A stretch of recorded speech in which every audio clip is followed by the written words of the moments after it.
Bonsoir à tous, merci de votre fidélité. Vous êtes sur Télé Sud, c'est la culture est dans la rue.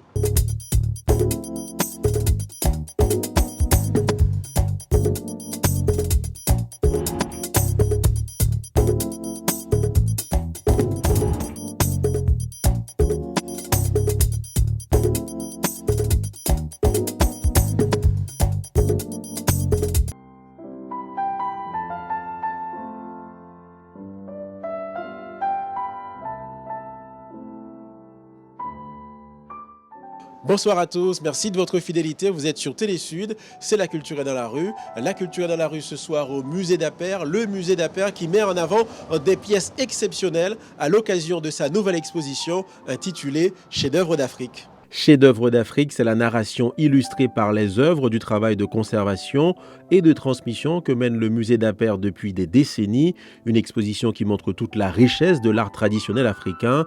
Quelques 125 pièces sont présentées ici, chacune dans son écrin, majestueuse et troublante, comme cette figure de reliquaire du Gabon ou encore cette pièce couillou du Congo représentant un singe sur la tête d'un homme. Le musée d'Aper est allé fouiller dans ses collections pour extirper ces 125 pièces, 125 chefs-d'œuvre pour monter cette très belle exposition Chefs-d'œuvre d'Afrique qui montre le talent des artistes présentés ici, mais également l'inventivité de civilisations qui ont nourri l'art du monde entier. Et pour nous guider au cours de cette exposition, nous avons rencontré Christiane Falgueret-Levaux, c'est la directrice du musée d'Aper et commissaire de cette exposition.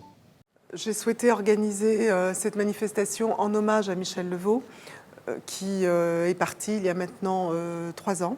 Et c'était une façon de montrer combien son œil était assez aigu, pointu sur les pièces qu'il avait collectées pour le musée.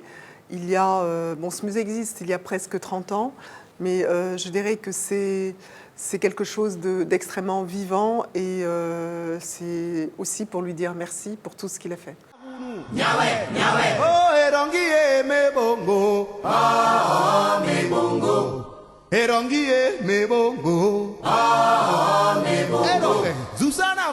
La dimension esthétique est présente puisque on a un répertoire de formes extrêmement important, diversifié.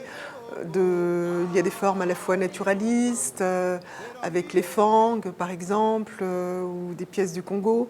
Nous avons des pièces beaucoup plus cubistes, entre guillemets, beaucoup plus abstraites, avec certains kotas ou mangoué, où on a une recherche de stylisation. Les cultures sont diverses. Nous avons l'Afrique équatoriale et l'Afrique de l'Ouest avec des groupes extrêmement différents. Mais c'est avant tout montrer la diversité des cultures, l'ampleur de ces cultures qui nous amènent à réfléchir, à parler de philosophie, à parler de mode de pensée, de mode de vivre avec l'autre et de transmission des valeurs.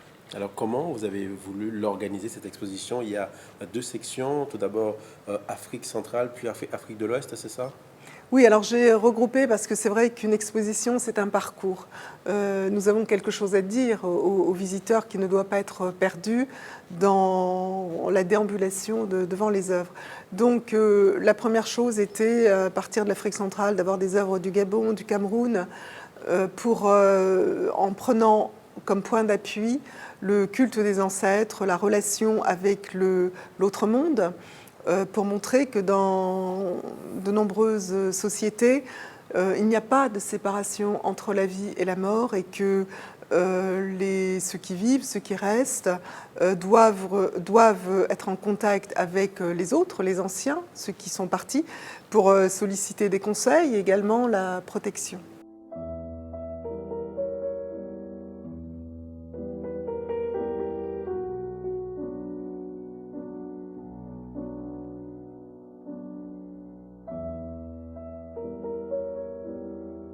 Alors, je peux prendre comme exemple la pièce Kota devant laquelle je me trouve, qui est une figure de reliquaire. Donc, ce qui était important pour les individus, c'était le réceptacle, l'espèce de panier à l'intérieur duquel il y avait des ossements des ancêtres, des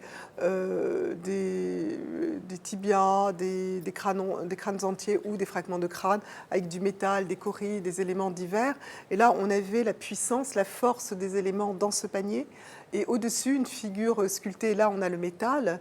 Il y a une partie en bois qui est recouverte de lamelles en métal avec une forme, un visage stylisé.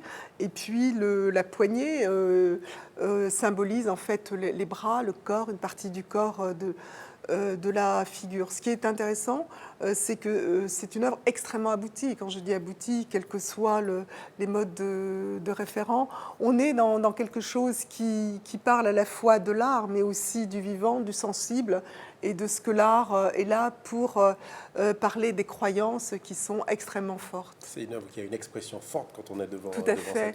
Il y a des yeux qui sont symbolisés, il y a des dents qui sont pointues, donc qui peuvent, la forme des dents renvoie à des pratiques de taillage des dents en biseau. Et puis il y a un croissant autour du visage qui symbolise une coiffure avec des pendants. Et bien sûr que c'est présent, c'est simplement magnifique. Et c'est magnifique aussi le travail que vous faites parce qu'il faut les conserver, toutes ces œuvres. Comment ça se fait au jour le jour? Comment ça se met en place? Alors je dirais que ce n'est pas les conserver, la conservation n'est pas le plus difficile, même si les œuvres, on doit faire attention aussi parce qu'elles sont fragiles, elles ne sont plus dans leur milieu naturel. Donc il y a la conservation dans des espaces avec l'hygrométrie. Mais ce qui me semble le plus important, c'est comment on transmet tout ce qui est le savoir, les connaissances autour des œuvres, parce que nous sommes en général avec des traditions orales, et donc on doit faire appel à des ethnologues, à des écrits, à des analyses, à des philosophes, croiser les informations, et puis ensuite redonner tout cela au public, de façon à ce qu'il puisse pénétrer une culture qui n'est pas la sienne.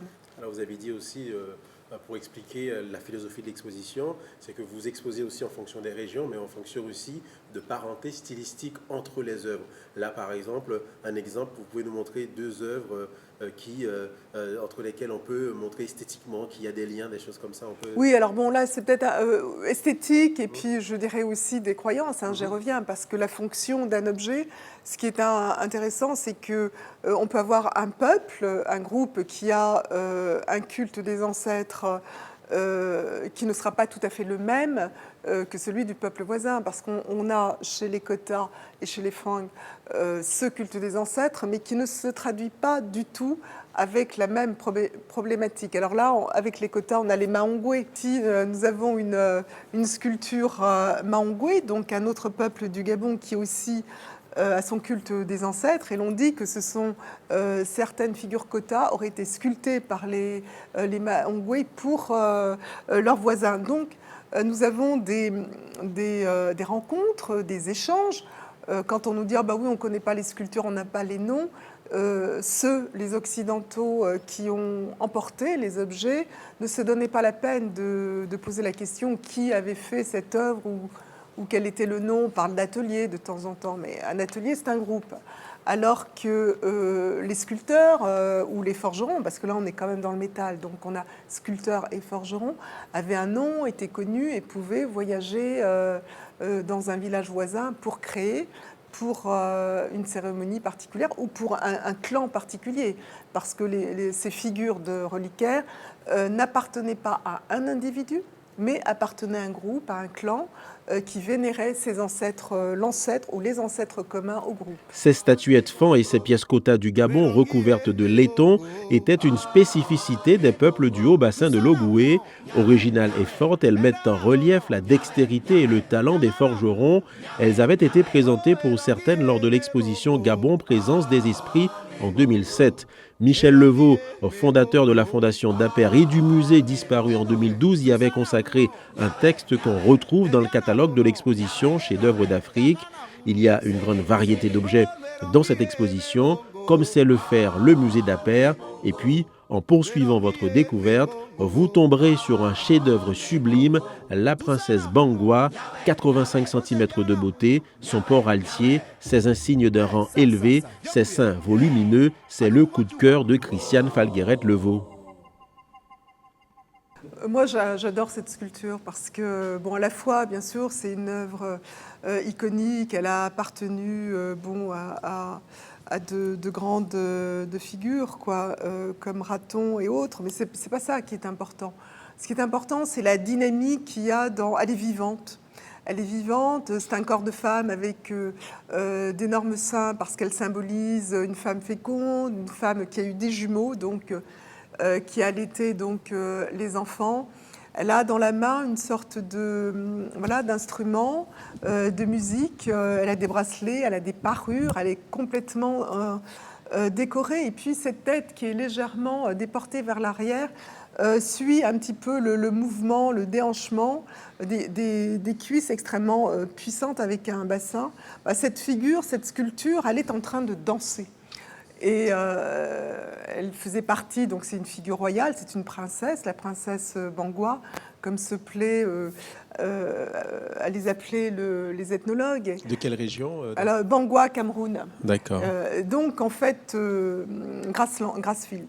Ce qui est intéressant, c'est que c'est une sculpture qui pourrait appartenir à n'importe quel pays du monde, à n'importe quelle société, parce que les sculpteurs s'y retrouvent. Comment, dans un morceau de bois, arriver à ce rendu de la forme un peu oblongue des seins, de ce cou allongé, de cette denture, de cette bouche qui est ouverte, et puis il y a une gestuelle.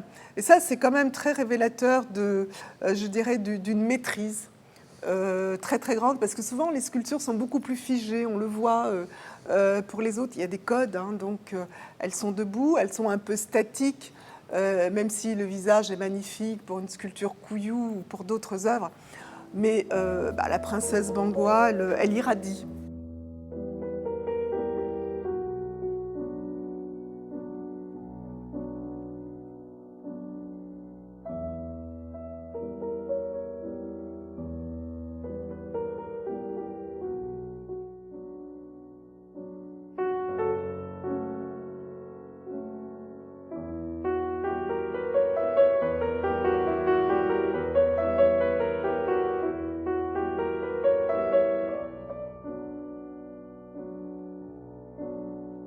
De masques royaux.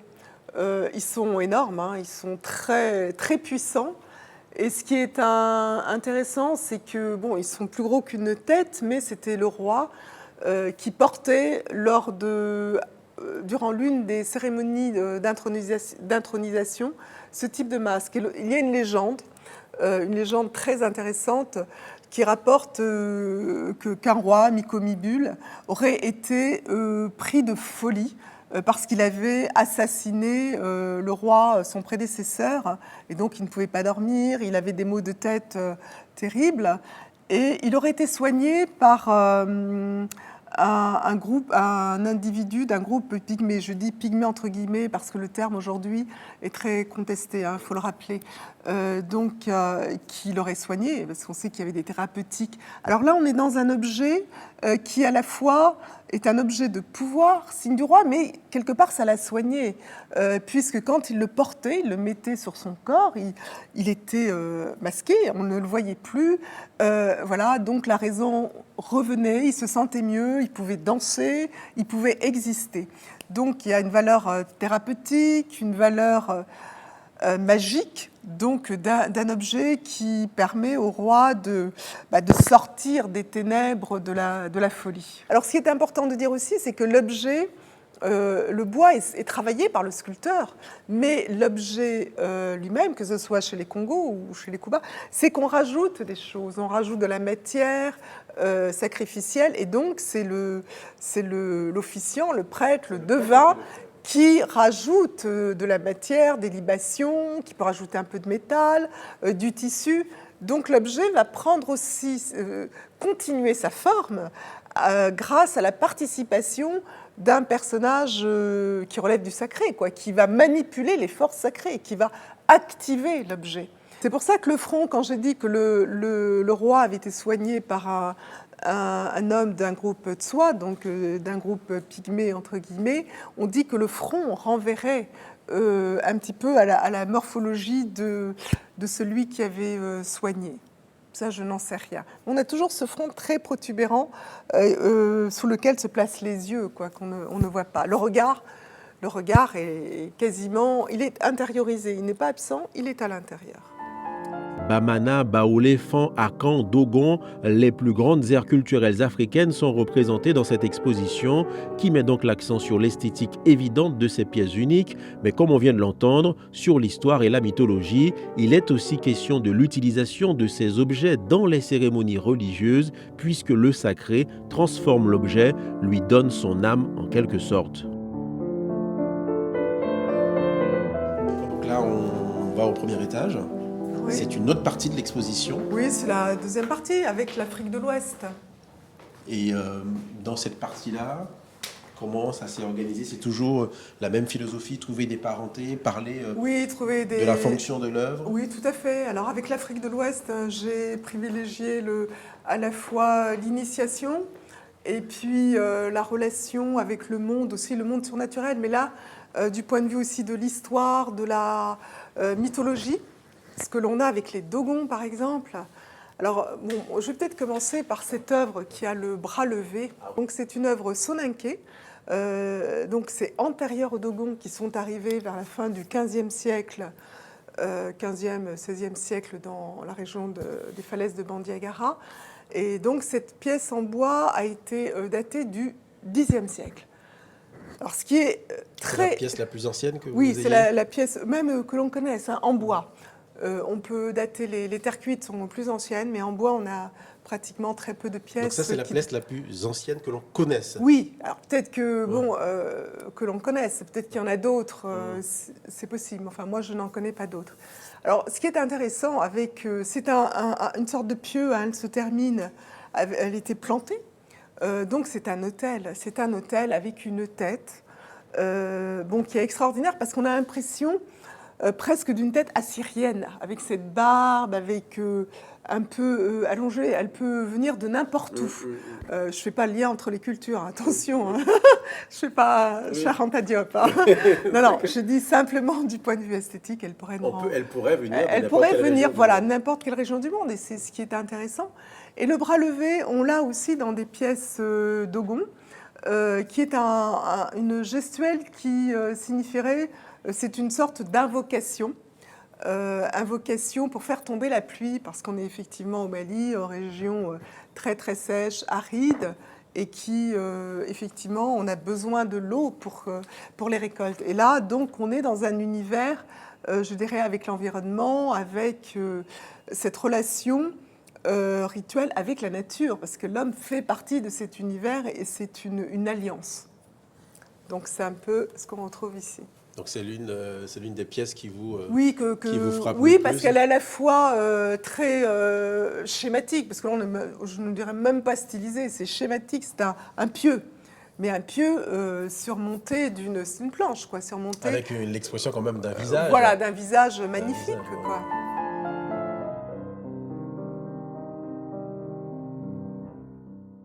Le cheval n'est pas très fréquent en Afrique. Peut-être plus du côté du Nigeria, on a d'ailleurs des sortes de fantasiales avec les chevaux. Donc, cheval, un élément de richesse, de pouvoir. Oui, c'est une pièce qui est quand même, qui a été datée du fin 16e, on a une tranche 17-18e. Donc, on a un personnage qui est assis nu. Nu sur son cheval, qui lui a beaucoup de parures, comme le cavalier. Le cavalier donc a, si vous voulez, sur l'épaule. Alors on sait que c'est un cavalier parce qu'un guerrier quelque part, il a sur le bras une dague. Donc on voit très bien sur le bras gauche. Oui, sur le bras gauche, une sorte de poignard qui est fermé. Il y a des scarifications qui décore tout le dos. C'est pas un être banal, entre guillemets. Non, c'est un chef, c'est un puissant, c'est peut-être un prince. Oui, un prince, certainement. Et le cheval, alors on pense que le collier qui est autour du cou du cheval pourrait représenter des amulettes à l'intérieur desquels il y aurait eu peut-être quelques versets du Coran. C'est ce que suppose un chercheur. Et ça renvoie aussi, je dirais, au royaume puissant aussi de l'Afrique de l'Ouest qu'on avait dans cette région. Les objets sont les témoins de l'histoire. Alors, on n'a pas tous les éléments, il faut aller chercher très loin. Il y a encore beaucoup d'études à faire dans ce sens-là, mais on se rend compte qu'on ne peut pas mettre les œuvres à côté. Aujourd'hui, on n'est pas que dans l'esthétique. Elle raconte l'histoire. Oh,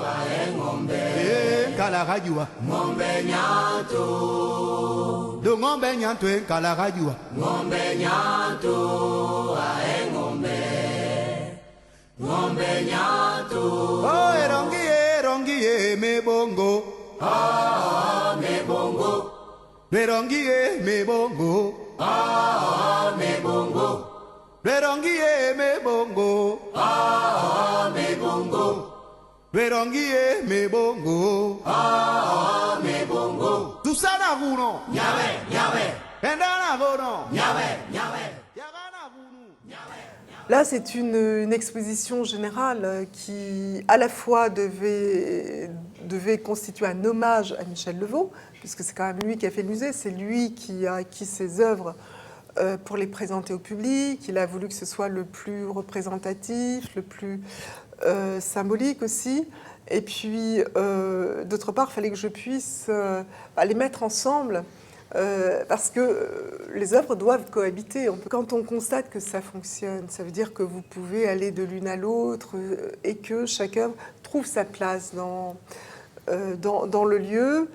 Et bon, c'est difficile de dire comment on choisit. On peut dire celle-ci est moins intéressante esthétiquement parce que les jambes sont trop faibles. Mais souvent, il y avait des pagnes, des choses autour des jambes.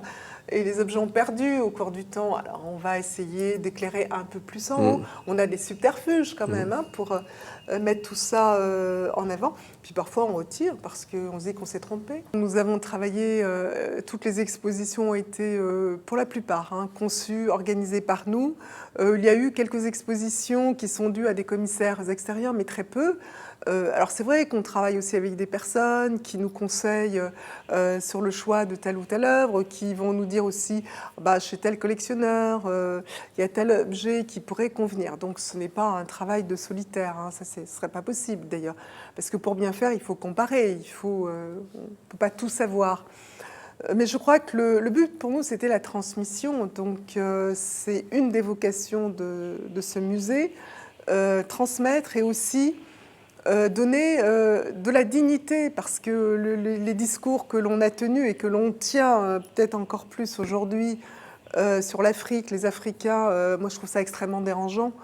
Bon, si on n'a pas Ebola, avant on avait le sida, après on a Ebola, après on est les migrants, troisième machin, enfin bon, quelque part on a envie de dire, bon, on n'est pas les damnés de la terre, et ça permet aussi de montrer que les pays africains, les cultures africaines existent, au même titre que les cultures de l'Égypte ancienne, pharaonique, ou que de la Grèce, dont nous existons. Et ça redonne de la dignité à nos jeunes qui ont parfois besoin d'aller chercher très loin aux États-Unis des référents, alors que dans leur société, leur propre culture, mais que ce soit celle des parents, des grands-parents, même s'ils sont nés ici, je dirais que ça n'a aucune importance. C'est pas tant une histoire de racines que de valeurs. Et nous sommes dans un siècle de crise identitaire, ce qui est très paradoxal. On a toujours pensé que c'était ceux qui venaient des Caraïbes, des Antilles, comme moi-même, qui avions des problèmes d'identité. Je dirais aujourd'hui, ce sont les Occidentaux qui ont des problèmes d'identité parce qu'ils ont besoin d'affirmer qu'ils sont complètement blancs, que attention à droite, attention à gauche. La crise identitaire, c'est chez eux, mais c'est peut-être pas chez nous. En tout cas, merci beaucoup pour ce travail. Bravo encore à vous. Une toute dernière question. Est-ce qu'on connaît l'importance du fonds d'affaires? Combien de pièces vous possédez ici? 125, 125. on a compté 125 pièces. Et dans le fond, à peu près 4000 pièces. Mais ce ne sont pas des... Il y a beaucoup d'armes, de choses qui ne mériteraient pas forcément d'être exposées. Sans parler de notion de chef-d'œuvre. Je dirais qu'elles n'ont pas besoin d'être exposées. D'accord. Et là, on va terminer avec ces pièces-là. On est devant l'Ordre des Akans, Oui. donc la région du Ghana, Oui. la Côte d'Ivoire. Alors, c'est quoi ces pièces qui sont Alors devant là, le Ghana, on sait que c'est un pays qui fait encore rêver parce qu'il y a encore des rois. Le roi des Assantes, qu'on appelait avant Ashanti dans la partie francophone. Le roi des Assantes, c'est un peu un dieu sur terre, quand même tout puissant, mais qui a un pouvoir politique, un pouvoir économique. Et on a un pectoral en or qui est assez grand, qui est sculpté en repoussé. Et ce qui est magnifique, c'est que le roi, il le portait pas lui-même au départ, c'était l'un de ses serviteurs. Lorsque toutes les semaines, correspondant au jour où il était né, le roi devait faire des ablutions spécifiques et l'un de ses serviteurs donc, portait ce signe solaire qui protégeait le souverain. Merci beaucoup. Merci. Il y a aujourd'hui 5000 figures de reliquaires répertoriées dans le monde. Tous les voyageurs européens qui sont entrés en contact avec les quotas, notamment au mi-temps du 19e siècle, ont été fascinés par ces figures. Élément essentiel au culte des ancêtres, précise encore Michel Levaux, ils étaient dissimulés au regard de l'étranger et étaient entreposés dans une pièce secrète dans chaque village. Ces pièces magnifiques de splendeur, de magnétisme, de beauté suprême gardent encore une grande part de leur mystère. On ne sait pas encore tout d'elles et c'est ce qui fait aussi leur charme et l'attrait qu'elles exercent sur nous jusqu'à aujourd'hui.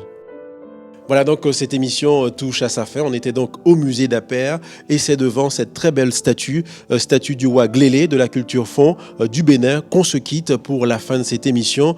Merci à Valerio Truffa qui nous a fait les images. Merci à Boubacar Dambélé qui a assisté donc Valerio Truffa. Très belle soirée sur Télé Sud. À bientôt. Cette exposition chef-d'œuvre d'Afrique, c'est jusqu'au 17 juillet 2016 ici au musée d'Aper.